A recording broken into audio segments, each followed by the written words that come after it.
Hello friends, welcome back சித்தர்வாக் channel நண்பர்களே. எனக்கு இந்த வீடியோவில் மிக மிக முக்கியமான ஒரு ஆன்மீக விஷயத்தையும் ஜோதிட விஷயத்தையும் தான் இந்த வீடியோவில் கடகராசி நேயர்களுக்கு பார்க்க போகிறோம். அதாவது இப்போ பார்த்தீங்கன்னு வச்சுக்கோங்களேன், ஆங்கில மாதத்தில் 2வது மாதமான பிப்ரவரி மாதமானது பிறந்து நடந்துட்டுருக்கு. பிப்ரவரி மாதத்தில் ஒன்றாவது ஒரு முக்கியமான நாள்லாம் பிப்ரவரியுடைய 12ஆம் தேதியை சொல்லலாம். ஆக்சுவலி பிப்ரவரியுடைய 12ஆம் தேதி அதி முக்கியமான நாளாக வருது. அன்று தமிழ் மாதம் குரோதி ஆண்டுடைய 10வது மாதமான தையுடைய 30ஆம் நாள். கிழமை ஆக்சுவலி அன்று பார்த்தீங்கன்னு வச்சுக்கோங்களேன், புதன்கிழமை. புதன்கிழமைங்கிறது சாதாரணமாக வரக்கூடிய நாள் கிடையாது. இந்த உலகத்தில் ரொம்ப முக்கியமான ஒரு நாளாக புதன்கிழமை வருது. அப்படி என்ன முக்கியமான நாள் அப்படின்னு கேட்குறீங்களா?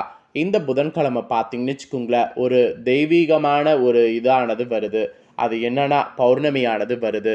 வரக்கூடிய பௌர்ணமி தை மாதத்தில் வரக்கூடிய பௌர்ணமி. இது ஒரு சாதாரணமான பௌர்ணமி கிடையாது. இந்த பிரபஞ்சத்தில் ரொம்ப முக்கியமான ஒரு பௌர்ணமியாக இந்த பௌர்ணமி கருதப்படுது. தை பௌர்ணமி அன்னைக்கு ஆக்சுவலி கிரகநிலைகளில் பயங்கரமான மாற்றங்கள் ஏற்படும்.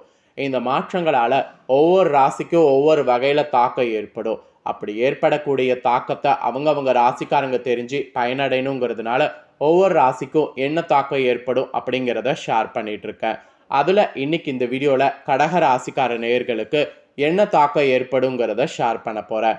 கடக ராசியில் பிறந்தவங்க உங்கள் ராசிக்கு என்ன மாதிரியான தாக்கம் ஏற்படும் அப்படிங்கிறத தெளிவாக இந்த வீடியோவில் தெரிஞ்சுக்குங்க. உங்கள் ராசிக்கு இந்த பௌர்ணமி அதிர்ஷ்டத்தை கொடுக்குமா, ஆபத்தை கொடுக்குமா அப்படிங்கிறத எல்லாமே கிளியராக இந்த வீடியோவில் சொல்ல போகிறேன்.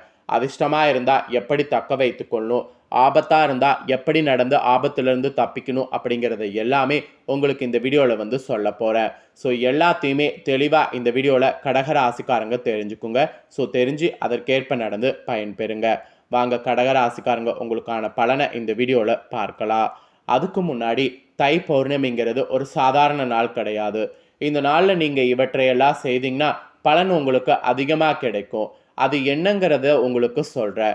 எவற்றை செய்தால் அதிகமான பலன் கிடைக்கும் அப்படிங்கிறத உங்களுக்கு சொல்கிறேன். அதெல்லாம் என்னங்கிறத தெளிவாக இந்த வீடியோவில் ஃபஸ்ட்டு தெரிஞ்சுக்குங்க. ஆக்சுவலி தை மாதம் என்பது சூரியன் தனுசு ராசியில் இருந்து மகர ராசியில் பிரவேசிக்கக்கூடிய அற்புதமான மாதம். அது மட்டும் இல்லாமல் தமிழர்களை பொறுத்தவரை நெல் அறுவடை மாதமாகவும் தை மாதம்தான் கருதப்படுகிறது.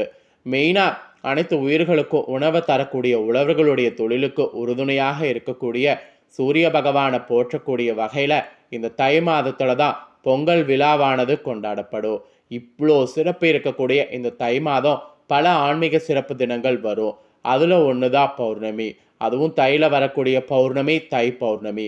இந்த தை மாதத்தில் வரக்கூடிய தை பௌர்ணமி தினத்தில் கடக ராசிக்காரங்க நீங்கள் என்ன செய்ய வேண்டும் என்பதை ஜோதிடர்கள் தெளிவாக விளக்கமாக கூறியிருக்கிறாங்க. அதை தான் உங்களுக்கு இந்த வீடியோவில் சொல்ல போகிறேன்.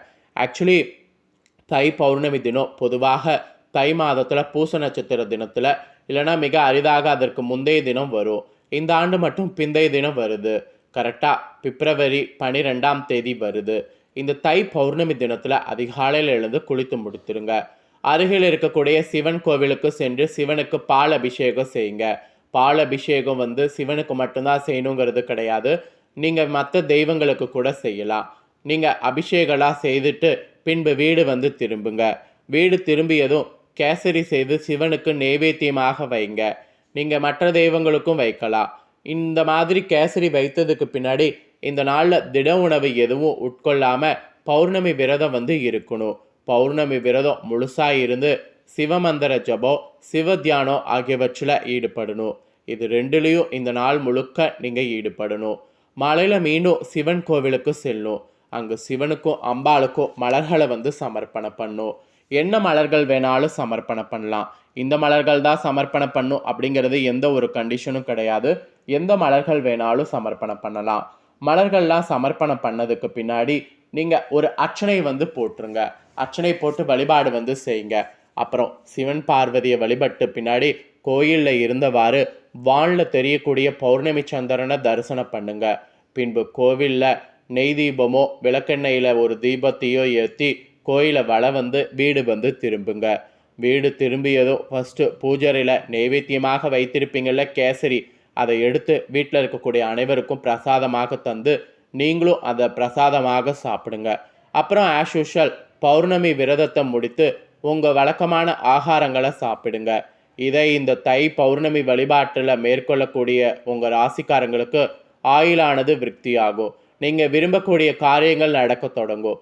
உடல் மற்றும் மனநலம் சிறப்பாக இருக்கும். துர்துஷ்டங்கள்லாம் விளங்கும். சிறந்த நபர்களுடைய உதவிகள் கிடைக்க பெற்று உங்கள் வாழ்வில் பயங்கரமான வளர்ச்சியானது ஏற்படும்.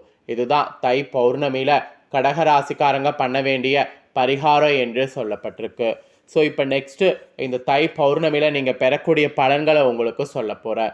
இந்த தை பௌர்ணமியில் நீங்கள் பெறக்கூடிய பலன்களை தெரிஞ்சுக்கிறதுக்கு முன்னாடி உங்களுக்கு கிரகநிலை என்ன மாதிரி அமைஞ்சிருக்குங்கிறத சொல்கிறேன்.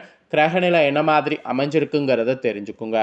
கிரகநிலையில் தைரிய வீரியஸ்தானத்தில் கேது, கலஸ்தரஸ்தானத்தில் சூரிய புதன், அஷ்டமஸ்தானத்தில் சனி, பாக்கியஸ்தானத்தில் சுக்கிரன் ராகு, லாபஸ்தானத்தில் குரு வகரத்தோடு, விரயஸ்தானத்தில் செவ்வாய் வகரத்தோடு இந்த மாதிரி கிரகநிலைகள் உங்களுக்கு அமைஞ்சிருக்கு.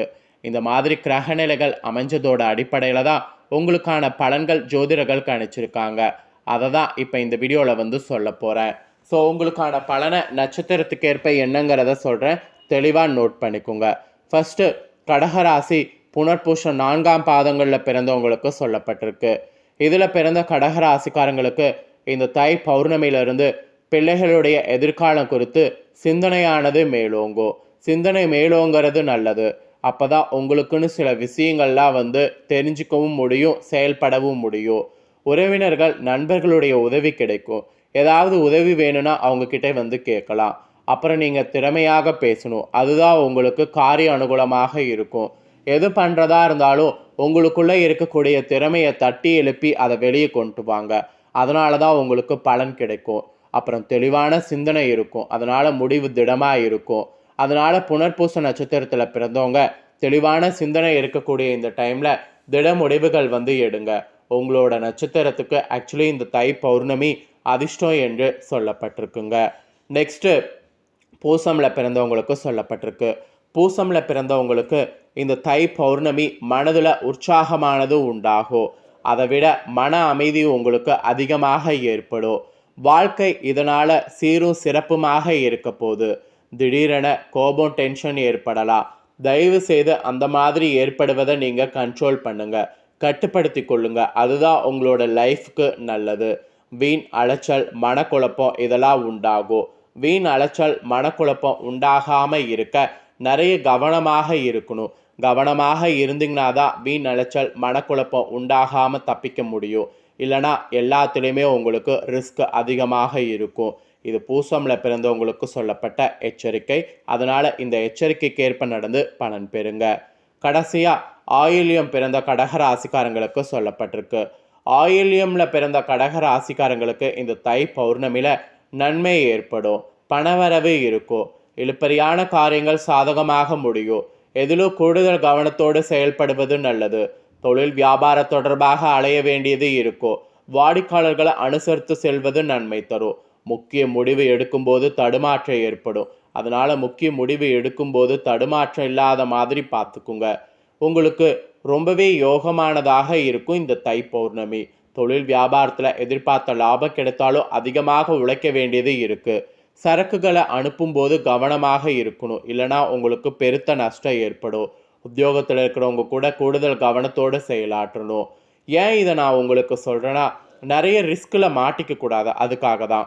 அப்புறம் கணவன் மனைவியாக இருக்கிறவங்க ஒருவர் அனுசரித்து செல்வது நல்லது. பிள்ளைகளோட அன்பாக நடந்து கொள்ளுங்க. பெரியவர்களோட ஆலோசனை பெறுவது சிறந்தது. எது செய்கிறதா இருந்தாலும் பெரியவங்க என்ன சொல்கிறாங்க அப்படிங்கிற மாதிரி கேட்டு செய்யுங்க. அதுதான் உங்களுக்கு ஆக்சுவலி நல்லது. ஸோ இப்படி உங்களோட நட்சத்திரத்துக்கேற்ப இந்த பௌர்ணமியிலிருந்து பார்த்தீங்கன்னு வச்சுக்கோங்களேன், இதுதான் நடக்கும் என்று சொல்லப்பட்டிருக்கு. ஸோ சொல்லப்பட்டதை தெளிவாக இந்த வீடியோவில் ஷேர் பண்ணிட்டேன். ஷேர் பண்ணதை தெளிவாக இந்த வீடியோவில் தெரிஞ்சிருப்பீங்க. ஸோ தெரிஞ்சதுக்கேற்ப நடந்து பலன் பெறுங்க.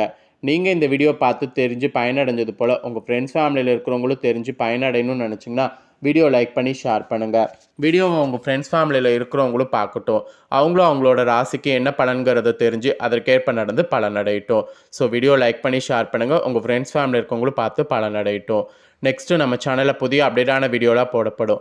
அதை எல்லாத்தையுமே உடனுக்குடனே தெரிந்து கொள்ள மறக்காமல் நம்ம சேனலை சப்ஸ்கிரைப் பண்ணுங்கள். கூட பெல் பண்ண ப்ரெஸ் பண்ணுங்கள். அதை பண்ணிட்டீங்கன்னா நான் போகிற மற்ற வீடியோலாம் உடனுக்குடனே தெரிந்து கொள்ளலாம். ஸோ மறக்காமல் பண்ணுங்கள். நெக்ஸ்ட் இதே போல் சுவாரஸ்யமாக வேறொரு வீடியோவில் வந்து சந்திக்கிறேன். நன்றி.